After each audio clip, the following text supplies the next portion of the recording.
Você já parou para pensar na agilidade dos últimos tempos? É difícil acompanhar o avanço da tecnologia, o fluxo da informação e as tendências do mercado. Parece que sempre estamos desatualizados e correndo atrás do prejuízo. Muitas vezes não sabemos como funcionam os meios de comunicação. Ficamos sem critérios para questionar o que vemos nas mídias, o que pode afetar nossa compreensão sobre o ato de comunicar. Por essa razão, a divisão sul-americana da Igreja Adventista, em parceria com o NASP, Campus Engenheiro Coelho, idealizou o Programa Adventista de Capacitação em Comunicação, o PAC.com, com o objetivo de explicar a comunicação, a imprensa, a propaganda e o marketing, com os melhores profissionais e especialistas em comunicação e aquela informalidade que deixa tudo mais fácil. Essa é a fórmula das videoaulas do PAC. Você vai consumir e produzir informação com excelência. Afinal, já passou da hora de ser um mero espectador.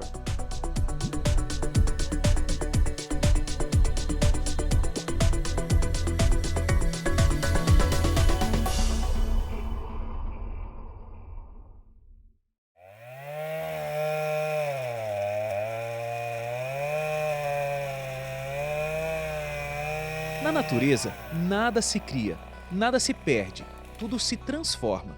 Mas transformar não é algo simples. Por mais prazeroso que possa parecer, modificar exige esforço, cuidado e cálculo. Exige ainda o uso de ferramentas e métodos adequados.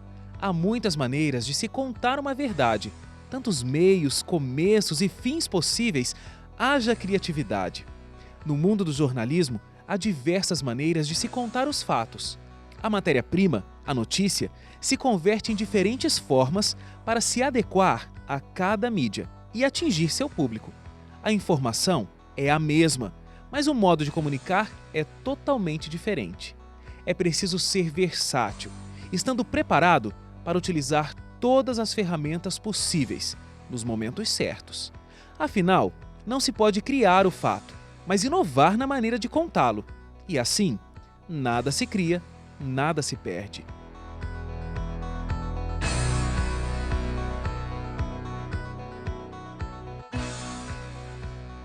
Este é mais um programa adventista de capacitação em comunicação, PAC.com, uma iniciativa da Igreja Adventista do Sétimo Dia, na América do Sul, para aprimorar a comunicação em todos os níveis da igreja. E nós viemos até o Museu da Língua Portuguesa para falar sobre redação nas diferentes mídias.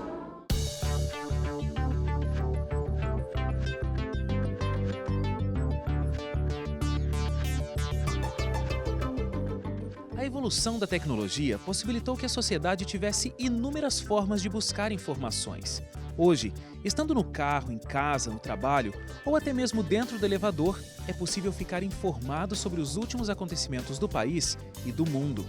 A notícia nunca foi tão acessível, mas como sabemos, cada mídia tem seu próprio jeito de comunicar e é isso que a torna diferenciada. O jornal impresso ele é um produto, como eu disse, histórico, ele é um produto clássico e ele tem uma força incrível junto a seus leitores. Se ele faz a mesma coisa que a internet, então ele tem um tempo de vida muito pequeno. O que é fazer a mesma coisa que a internet? É concorrer com ela. É dar a notícia que o cara viu no dia anterior. Por quê? Ele já viu o Jornal Nacional, ele já saiu de casa ou do trabalho, acessou a internet. Se ele não dormiu, ele vai ver o Jornal da Globo. Se ele é notívago, ele vai entrar ainda num site e aí de manhã ele pega o jornal. E aí ele vai ver a mesma notícia, o mesmo material, então ele vai se frustrar. Então o que o jornal tem que fazer? Ele tem que ir além. Ir além significa mostrar os diversos ângulos do fato com análises, interpretações e, principalmente, explicar o porquê o acontecimento é notícia. O texto do jornal impresso, ele, por sua vocação, por sua essência, ele tem que carregar mais análise, ele tem que ser mais completo, mais denso, né? Não necessariamente grande. Às vezes a gente confunde densidade com grandeza. Não, isso não é correto. A segmentação faz parte do universo das revistas. Existem periódicos para todas as idades, comportamentos ou assuntos. Por isso, a linguagem de uma revista deve ser muito bem afinada com o seu público-alvo, que precisa se identificar a cada virada de página. A revista, ela se caracteriza por ser uma mídia mais permanente do que o jornal, por exemplo, do que a internet e do que a televisão, onde você escuta uma vez e daí, se você não gravou, não vai ver na internet de novo, acabou, passou a informação. A revista não, ela tem essa característica de ser permanente e de ter essa interação maior com o leitor. Tipo aquelas pessoas que carregam sua revista debaixo do braço, que coleciona. Eu mesmo tenho coleção de revista e não venham botar a mão. E assim como eu, várias pessoas têm essa ligação mais íntima com a revista. Então ela tem um texto maior, mais elaborado. Dá para dizer, sem errar, que a revista é um meio termo entre o jornal e o livro. Por serem semanais, quinzenais e muitas vezes mensais, as revistas possuem um prazo de validade invejável por parte de outros veículos. Elas são muito bem aceitas mesmo após certo tempo de publicação. Ou seja, o texto de revista deve ser atual, mas não precisa necessariamente ser factual. Ela tem que me falar daquilo que aconteceu, de repente 1 semana, 2 semanas antes, ou no mês anterior, porque de repente fechou a revista e o evento aconteceu na semana seguinte. Então eu tenho mais 3 semanas até a próxima edição sair. Então ela vai ter que fazer aquele retrospecto, mas casar com o contexto do que pode acontecer de novo, de entrevistar mais pessoas e principalmente, eu acho que o texto da revista, a maior característica que eu gosto muito de revista, é a humanização de cada história. O rádio é capaz de transmitir informação com muita rapidez, aliás, no momento em que a notícia está acontecendo. Por isso, uma linguagem simples e a repetição são fundamentais. Afinal de contas, o ouvinte tem apenas uma chance de compreender o que está sendo dito. Agilidade e precisão são exigidos de nós a todo momento e em qualquer situação, mas no rádio em especial. A experiência do rádio com esses dois conceitos lhe dá uma vantagem, sem dúvida nenhuma. E nós, profissionais, temos que estar atentos a isso. Jamais podemos abrir mão, por exemplo, da precisão em nome da agilidade, porque pagaremos com o que há de mais caro na vida de um jornalista, que é a credibilidade. Fazer jornalismo pelo rádio é estar muito próximo das pessoas, é ter poder de mobilização. E isso, sim, é uma coisa que me atrai bastante. O grande desafio do rádio é atrair a atenção do seu público. Por utilizar apenas sons, o rádio não exige a concentração direta do ouvinte. Ele pode tranquilamente estar dirigindo, comendo, trabalhando ou lendo e ainda ouvir as notícias do rádio. Por isso, é preciso construir um texto atrativo que consiga prender a atenção do ouvinte. Porque no rádio as pessoas estão apenas lhe ouvindo. E nas outras mídias, elas têm, em especial, quando nós estamos falando da mídia impressa, e aí pode ser a internet, pode ser o jornal ou a revista.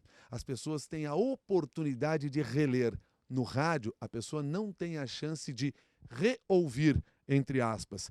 E isso é fundamental. Então você precisa ter atenção redobrada, porque muitas vezes uma informação que você passa é uma informação perdida, se aquela pessoa não tiver atenção no que você está dizendo. A televisão é uma grande forma de se atingir várias pessoas de uma só vez. E todos devem entender o conteúdo. Quando se fala em televisão, você deve unir imagem e texto, transmitindo informação. É exatamente você poder se comunicar através de 2 canais simultâneos, que é o canal do áudio e o canal do vídeo. E as pessoas também fazem seu julgamento a partir das imagens que ela vê. Então não adianta, por exemplo, eu falar coisas absolutamente calmo se eu estou transpirando e as pessoas estão fazendo esse tipo de leitura. Então quando eu tenho só o áudio, que é o caso, por exemplo, da comunicação auditiva ou do rádio, você pode imaginar qualquer coisa na pessoa. Agora, quando eu vejo a pessoa, vejo as suas reações e vejo a maneira pela qual ela se comporta, ela me passa uma série de mensagens gestuais. Ela me passa uma série de mensagens corporais. E, às vezes, a mensagem corporal me fala muito mais do que a mensagem oral. A TV aberta vem perdendo muita audiência para a TV a cabo. A hora que você entra na TV a cabo ou na TV via internet, elas são segmentadas. A TV chamada plural, ou se você quiser uma televisão dedicada a todos os públicos, elas existem ainda. A TV Globo é uma delas, tem de A à letra E. A SBT, mesma coisa, etc. Mas você percebe o seguinte, esse público vem diminuindo gradativamente.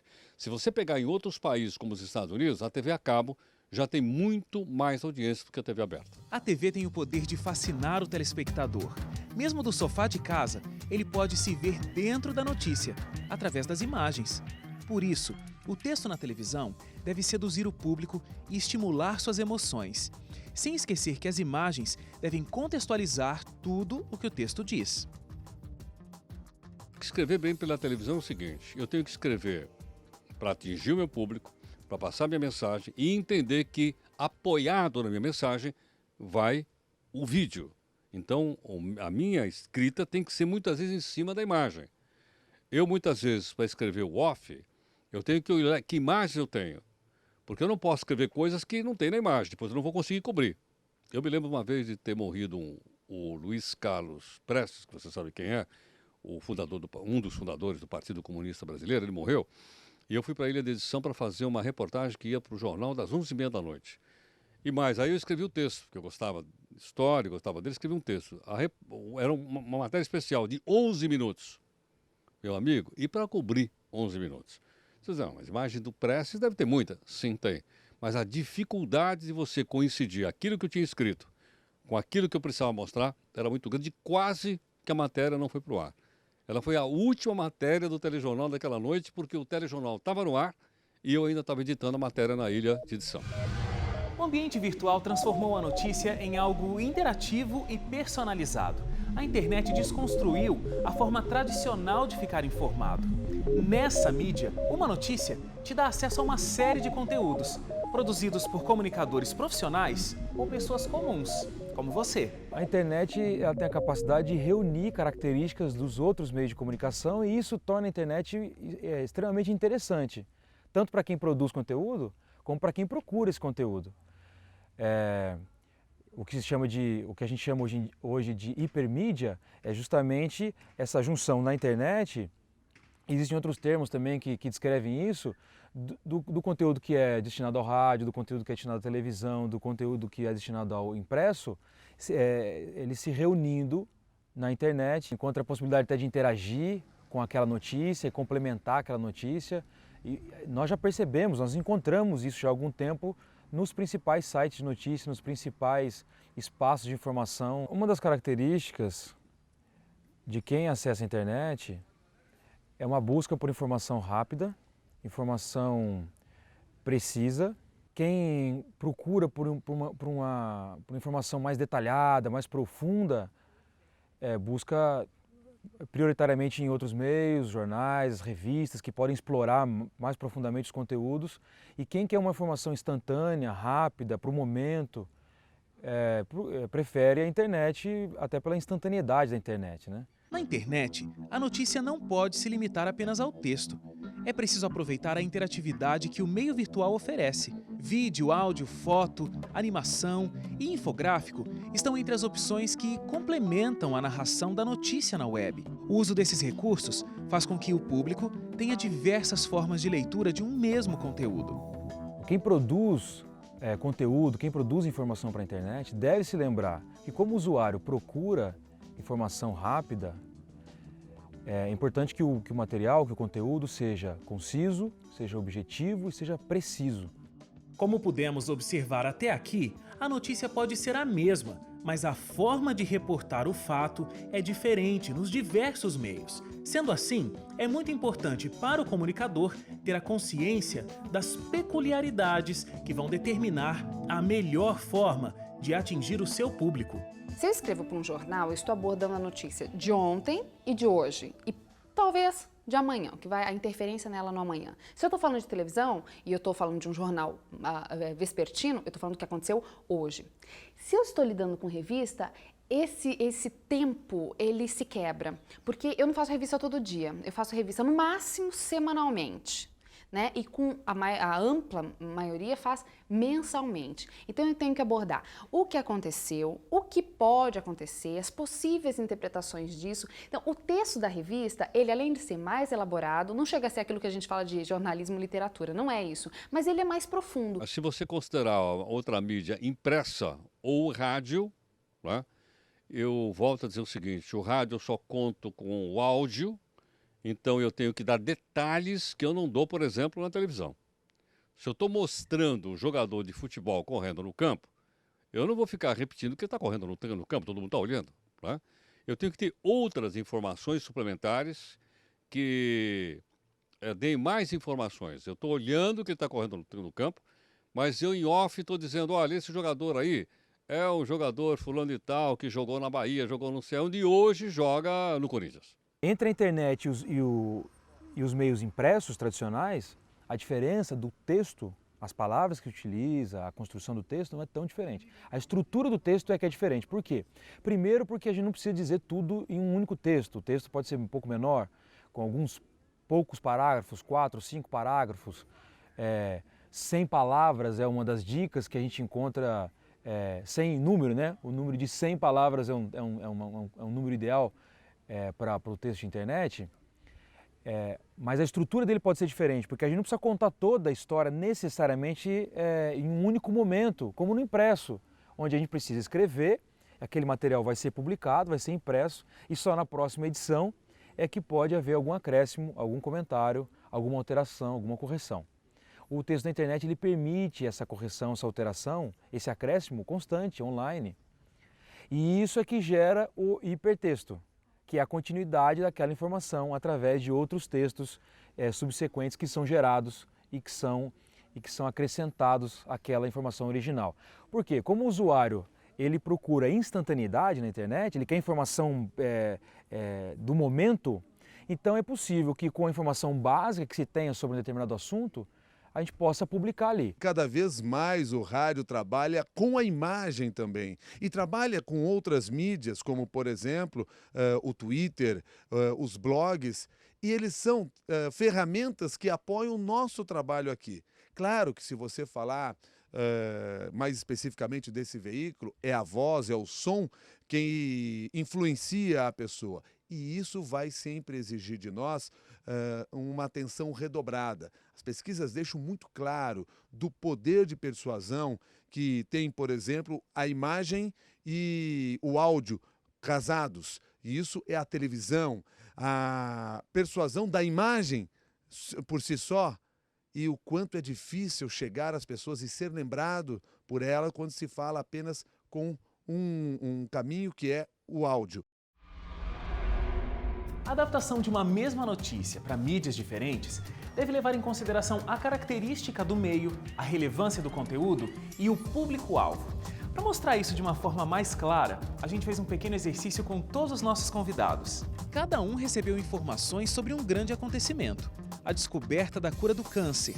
O desafio é mostrar qual a melhor forma de dar essa notícia na mídia que eles representam. Recebendo a informação do jeito que eu estou recebendo agora, a primeira coisa que eu faria é pedir para confirmar essa notícia. Ou então, se isso aqui foi publicado em várias agências internacionais de confiabilidade. Se foi publicado na BBC, na Reuters, ou no Le Monde, ou no Der Spiegel, né, eu vou reproduzir porque são veículos de credibilidade. Porque está mexendo com vidas, né? Eu imagino uma família, né, com um ente querido, eventualmente com a doença, imagino como é que ele vai ler essa informação, com aquela expectativa imensa de poder curar a pessoa que ele mais ama. Então, se você der de uma maneira sensacionalista ou de uma maneira também muito simplória, você também não vai atender a esse leitor. Eu acho que nós teríamos que imediatamente ligar para o Instituto Nacional do Câncer e fazermos uma pesquisa lá. Quantas pessoas sofrem de câncer no Brasil, quantas pessoas estão atingidas, qual é o câncer mais comum para homem, qual é o mais comum para mulher, etc, etc, etc. Né? E até que ponto essas pesquisas avançaram? Eu iria atrás de um paciente com câncer terminal, eu iria atrás de um personagem que recém descobriu que tem câncer, ou seja, com maiores chances de cura. Eu iria atrás de médicos céticos ainda da novidade. Eu também procuraria médicos da Universidade de Loma Linda que testaram, que aprovaram, e iria, obviamente, atrás do personagem principal da pesquisa, que já foi testado em humanos, diz aqui que já foi testado em humanos, é provada com ele. Então, eu ia atrás dessas pessoas que foram curadas do câncer. Eu vou pedir à minha produção que procure alguém que explique de uma maneira mais clara para o público o que realmente está acontecendo aqui. Mas eu não vou deixar de dar a notícia para ele. Então, começar a entrevistar especialistas, eu iria no Instituto do Câncer do Estado de São Paulo. Primeiro, para eu poder entender qual é o método, porque eu sou um leigo, eu sou apenas um repórter, eu não entendo de medicina. Para que ele pudesse me explicar exatamente qual é a metodologia, que ele pudesse decodificar para eu entender, porque eu vou ter que decodificar isso para passar para o telespectador. E depois eu gravaria, talvez 1 ou 2 sonoras com especialistas, corroborando, dizendo que de fato é um grande avanço para a humanidade. E depois eu iria num hospital que atendesse pessoas e perguntaria a ela, né, qual é o impacto que tem para você essa notícia dizendo que agora o câncer tem cura. Eu começaria essa reportagem contando a rotina de quem tem um câncer. Então, vamos supor que nós conseguimos aí uma pessoa que tem câncer de esôfago e tem dificuldade para comer, tem que usar sonda e tal. Eu descreveria a rotina. Então, vamos supor, dona Áurea tem câncer de esôfago descoberto há 2 semanas e desde então ela tem algumas dificuldades para comer, isso e aquilo. Descreveria a rotina dela, os seus filhos estão ansiosos com a novidade que acaba de sair, porque pode mudar radicalmente a rotina da dona Áurea com a nova pílula da cura do câncer. Essa pílula vai agir no sistema nervoso central, enfim, reduzindo as células cancerígenas, combatendo, diminuindo a produção de radicais livres, aumentando a proteção contra o câncer, fazendo com que o tumor não cresça. E aí descreveria de uma maneira bem simples como esse medicamento vai atuar no organismo dessa minha personagem. Se fosse algo um pouco mais extenso, se tivesse um pouco mais extenso, ao terminar a reportagem, eu estaria do meu lado com uma médica especialista em câncer, ou um médico especialista em câncer, e faria uma pequena entrevista com ele, tentando fazer para ele todas as perguntas que os telespectadores gostariam que eu fizesse. Uma ótima notícia para você, para toda a humanidade. Foi descoberta a cura do câncer. Uma nova droga que atua no organismo, destrói as células do câncer, já foi testada em seres humanos e em breve estará no mercado. Daqui a pouco traremos mais informações para você. Isso de uma maneira muito rápida, pensando aqui com muita agilidade de como eu passaria essa informação. Essa informação aqui é uma informação que ela pode ser bem trabalhada. Então, depois a gente pode ela pode ter outros desdobramentos. Então, se fosse uma matéria para revista, por exemplo, ela seria uma matéria longa, que explicaria qual foi o processo que levou até isso. Na internet a gente pode simplesmente dar essa informação e posteriormente, ou num outro ambiente, ou através de um link, explicar detalhadamente como que se chegou a essa situação aqui da descoberta da cura do câncer. No caso de um jornal como o Correio Popular, que é um jornal regional, ela teria certamente o peso de uma manchete. Não necessariamente a manchete do dia, porque nós temos uma vocação de trabalho, um conceito de trabalho, que nada é, em tese, mais importante do que a notícia regional. Mas uma notícia como essa certamente ocuparia o alto da página daquele dia. Saber utilizar o potencial de cada mídia é o grande desafio do comunicador adventista. É necessário chamar a atenção de quem está acostumado a ser bombardeado por notícias ruins para um outro lado do fato, a esperança. Eu creio que a igreja cresceu muito, né? A gente observar aí, por exemplo, os últimos 15 anos da igreja adventista, ela cresceu demais. O momento em que a internet surgiu aí no mundo, aí, década de 90, para cá, ela acabou revolucionando também a comunicação dentro da igreja adventista. Eu creio que a igreja hoje ela está utilizando praticamente todas as mídias necessárias, as grandes mídias, né, como TV, rádio, veículo impresso, online, e dentro do online, sites, blogs, redes sociais.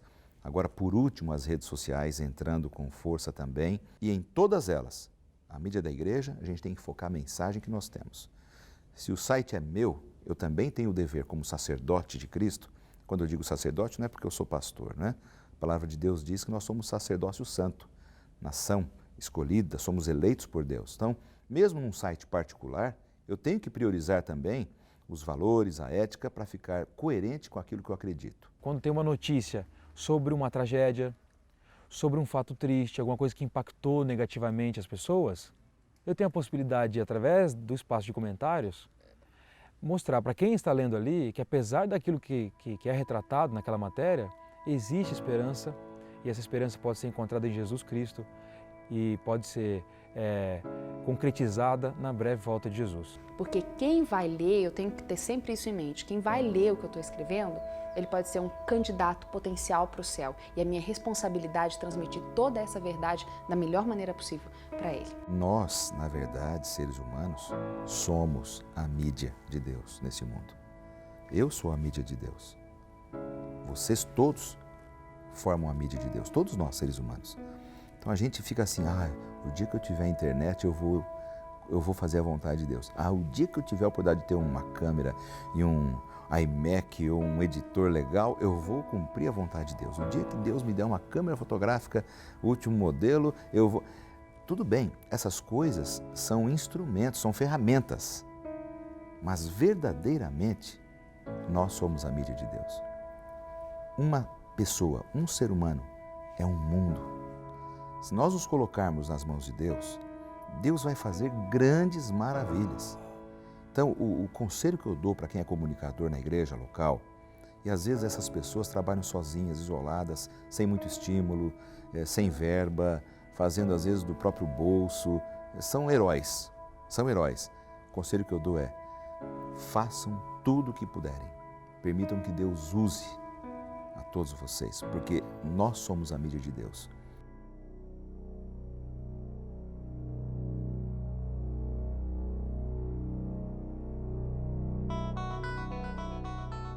Quatro evangelhos, 4 autores, 4 formas diferentes de contar uma mesma história, uma mais completa, outra mais resumida, mas no contexto, as informações são as mesmas.